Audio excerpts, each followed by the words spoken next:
పెట్లందు పోషకాల పెట్లు వేరయ్యా. పూర్తి వివరాలకు చదవండి రేపటి సాక్షి దినపత్రిక.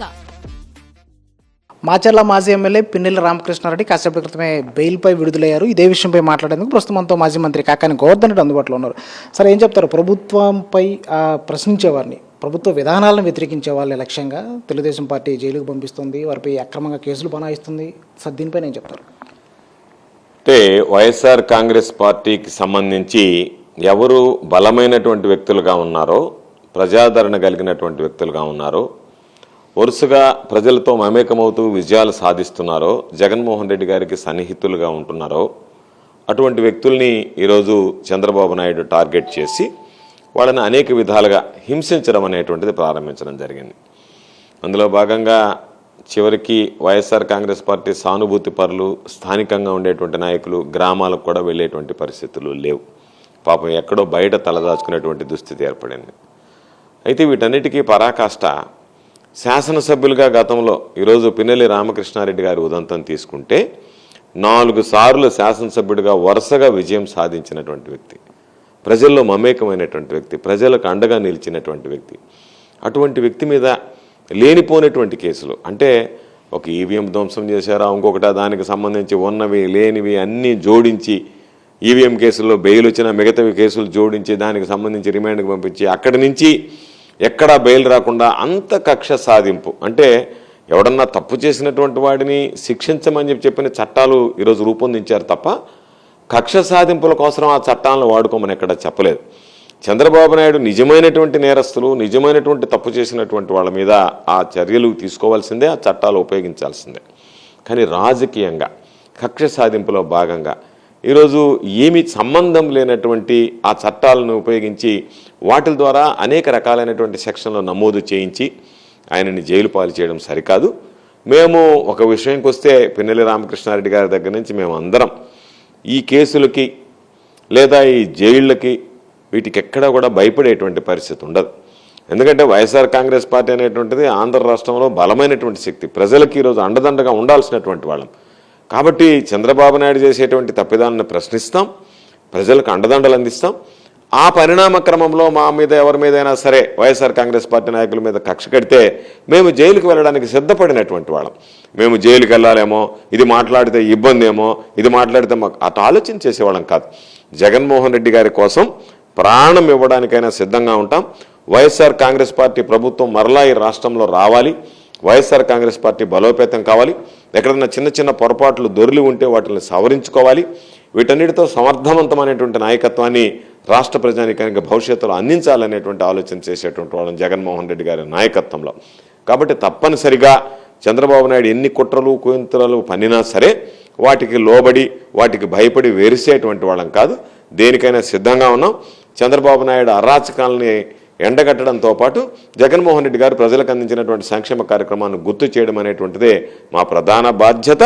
దాంట్లో ఎక్కడా కూడా వెన్ను చూపించడం, వెనకడుగు వేయడం అనేటువంటిది ఉండదు అని చెప్పి ఈ సందర్భంగా స్పష్టం చేస్తున్నాను. ఇప్పుడు రామకృష్ణారెడ్డి 4 సార్లు గెలిచిన ఎమ్మెల్యే, సో ఆయన అక్రమంగా 60 రోజులు జైల్లో పెట్టారు. సో ఇలాంటి ఇన్సిడెంట్ గతంలో ఎప్పుడైనా జరిగిందా? ఎప్పుడు జరిగిన దాఖలాలు లేవు. ఎందుకంటే ఒక ఎమ్మెల్యే ప్రజల్లో గెలిచినటువంటి వ్యక్తి. ఇప్పుడు ఈరోజు ఎవరికి పదవులు శాశ్వతం కాదు. ఈరోజు అధికారంలో ఉన్నటువంటి వాళ్ళు రేపు మాజీలు అవుతారు, రేపు మాజీలుగా ఉన్నటువంటి వాళ్ళు ఆ తర్వాత అధికారంలోకి వస్తారు. కానీ ఒక సాంప్రదాయం, ఒక దుష్ట సాంప్రదాయం, ఒక దుష్ట సంస్కృతి ఈరోజు చంద్రబాబు నాయుడు ప్రవేశపెట్టారు. అంటే మీరు ఎన్నికల్లో అధికారంలోకి వస్తే ఓటమి పాలైనటువంటి వాళ్ళని, బలంగా ఉండేటువంటి వాళ్ళని, వాళ్ళ మీద మీరు యథేచ్ఛగా దాడులు చేయొచ్చు, వాళ్ళని జైల్లో పెట్టచ్చు, హింసించవచ్చు, రకరకాలుగా వాళ్ళని అనేక రకాలైనటువంటి ఇబ్బందులకు గురి చేయవచ్చు అని చెప్పి ఒక కొత్త సిద్ధాంతాన్ని చంద్రబాబు నాయుడు కుమారుడు ప్రవేశపెట్టడం జరిగింది. ఇది ఆది మాత్రమే, అంతం కాదు. కాబట్టి ఇది ఆరంభం మాత్రమే, ఇది అంతం కాదు. ఆరంభించాడు చంద్రబాబు నాయుడు గారు. దీనికి సంబంధించినటువంటి పర్యవసానాలను కూడా స్వీకరించడానికి సిద్ధంగా ఉండాల్సినటువంటి పరిస్థితులు ఏర్పడతాయి. కాబట్టి ఇది ప్రజాస్వామ్య పద్ధతిలో, ప్రజాస్వామ్యానికి సంబంధించినటువంటి ప్రభుత్వాల్లో బహుశా భారతదేశంలో ఏ రాష్ట్రంలో కూడా ఎంత దురదృష్టకరమైనటువంటి ఘోరమైనటువంటి సంఘటనలు జరిగి ఉండవు. ఈరోజు పాపం పిన్నెల్లి రామకృష్ణారెడ్డిని జైల్లో పెట్టి వైఎస్ఆర్ కాంగ్రెస్ పార్టీకి ఓటు వేసినటువంటి పాపానికి స్థానికంగా ఉండేటువంటి గ్రామాల్లో ఉండేటువంటి ప్రజలు, అమాయకులు, వైఎస్ఆర్ కాంగ్రెస్ పార్టీ సానుభూతి పరులు, వీళ్ళందరినీ నాయకులు, కార్యకర్తలు ఎవరైతే మద్దతు ఇచ్చారో వాళ్ళందరి మీద యథేచ్ఛగా దాడులు చేయడం, వాళ్ళ ప్రాణాలు తీయడం ఎంత దౌర్భాగ్యం. ఈ ఆంధ్ర రాష్ట్రంలో ఎన్నడైనా ఇంత ఘోర కలి, నడి రోడ్డు మీద ముక్కలు ముక్కలుగా మనిషిని నడికినటువంటి సందర్భం ఏ రోజైనా జరిగాయా? కాబట్టి 36 హత్యలు దాటిపోయాయి. దాదాపుగా చంద్రబాబు నాయుడు 100 రోజుల పరిపాలనకి చంద్రబాబు నాయుడు సెంచరీ దాటేటప్పటికి హాఫ్ సెంచరీ హత్యలు చేయాలనేటువంటి ఆలోచన ఏమన్నా చేస్తున్నాడేమో తెలియదు. కాబట్టి ఆయన టార్గెట్ 100 రోజుల నా పరిపాలన చూడండి అంటే అభివృద్ధి సంక్షేమం అందిస్తా ఉన్నాను తప్ప ఇటువంటి హత్యాంధ్రప్రదేశ్ని ఏర్పాటు చేస్తారని చెప్పి అనుకోలే. అది ఈరోజు జరుగుతుంది. చంద్రబాబు నాయుడు 100 రోజుల పరిపాలన అనేటువంటిది ఇప్పటి వరకు ఆంధ్ర రాష్ట్రానికి చీకటి యుగంగా, బ్లాక్ పీరియడ్గానే పరిగణించాల్సినటువంటి పరిస్థితి. సార్ ఫైనల్గా ఈ 5 ఏళ్ళు క్యాడర్ని ఎలా కాపాడుకోవాలి? క్యాడర్ పటిష్టంగా ఉంది. 40% ఓటింగ్ వచ్చింది. చంద్రబాబు నాయుడు చెప్పినటువంటి కొన్ని ఆకర్షణీయమైనటువంటి పథకాల వల్ల, ఈరోజు చంద్రబాబు నాయుడు ఇచ్చినటువంటి మేనిఫెస్టో వల్ల కొంతమంది దానికి ఆకర్షితులయ్యారు.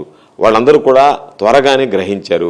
అయ్యో, జగన్మోహన్ రెడ్డి గారికి ఓటు వేయకుండా ఆశపడి చంద్రబాబు నాయుడుకి ఓటు వేసి మనం పొరపాటు చేశామనేటువంటి భావన ఈరోజు రాష్ట్ర ప్రజల్లో స్పష్టంగా కనిపిస్తుంది. ఎక్కడికి వెళ్ళినా 100 రోజుల లోపలే ఈ ప్రభుత్వం మీద వ్యతిరేకత ప్రారంభమైంది. కాబట్టి క్యాడర్ని కాపాడుకునేటువంటి విషయంలో కానీ, క్యాడర్కి అండగా నిలిచేటువంటి విషయంలో కానీ ఇప్పటికే జగన్మోహన్ రెడ్డి గారు జిల్లాల వారీగా అక్కడ ఉన్నటువంటి నాయకులు, కార్యకర్తలు అందరితో కలిసి మాట్లాడుతున్నాడు. వాళ్ళకి భుజం తట్టి ధైర్యం చెప్తున్నాడు, అండగా నిలుస్తున్నాడు. కాబట్టి అటువంటి పర్యవసానాల్లో వైఎస్ఆర్ కాంగ్రెస్ పార్టీ అనేటువంటిది క్యాడర్ బేస్డ్ పార్టీ, సమర్థవంతమైనటువంటి నాయకత్వం కలిగినటువంటి పార్టీ, అత్యంత ప్రజాదరణ కలిగినటువంటి జగన్మోహన్ రెడ్డి గారు నాయకుడిగా, అధ్యక్షుడిగా ఉండేటువంటి పార్టీ. కాబట్టి క్యాడర్ని కాపాడుకోవడం అనేటువంటిది పెద్ద పని కాదు. వీళ్ళు కాస్త భయభ్రాంతులకు గురి చేసినందువల్ల క్యాడర్ మామూలుగా నెమ్మదిగా ఉండొచ్చు, క్యాడర్ కొద్దిగా స్తబ్దుగా ఉండొచ్చు తప్ప క్యాడర్ అనేటువంటిది వైఎస్ఆర్ కాంగ్రెస్ పార్టీని వీడిపోదు. ఖచ్చితంగా వైఎస్ఆర్ కాంగ్రెస్ పార్టీని మరలా ఈరోజు ఉన్నటువంటి క్యాడర్ ఏదైనా చిన్న చిన్న పొరపాట్లు స్థానికంగా ఉన్నా కూడా వాటన్నిటిని సరిదిద్దుకుని క్యాడర్ని సమాయత్తం చేస్తాం. 2029 ఎన్నికలు మా లక్ష్యం. 2029 ఎన్నికల్లో మరలా తిరుగులేనటువంటి విజయాన్ని సాధించి జగన్మోహన్ రెడ్డి గారిని ముఖ్యమంత్రి పీఠం మీద కూర్చోబెట్టడమే ఈరోజు ప్రతి ఒక్క నాయకుడు, కార్యకర్త, సాధారణ ప్రజలు కూడా రాష్ట్రంలో ఆలోచించేటువంటి పరిస్థితి. Thank you sir. సో మొత్తంగా తెలుగుదేశం పార్టీ చేస్తున్న కుట్రల్ని, అక్రమ కేసుల్ని ధైర్యంగా ఎదుర్కొంటాము, క్యాడర్కి అండగా నిలుస్తామని మాజీ మంత్రి కాకాని గోవర్ధన్ రెడ్డి చెప్తున్నట్టు పరిస్థితి కనిపిస్తుంది. కెమెరామెన్ భద్రత వెంకట్, సాక్షి టీవీ, నెల్లూరు నుంచి.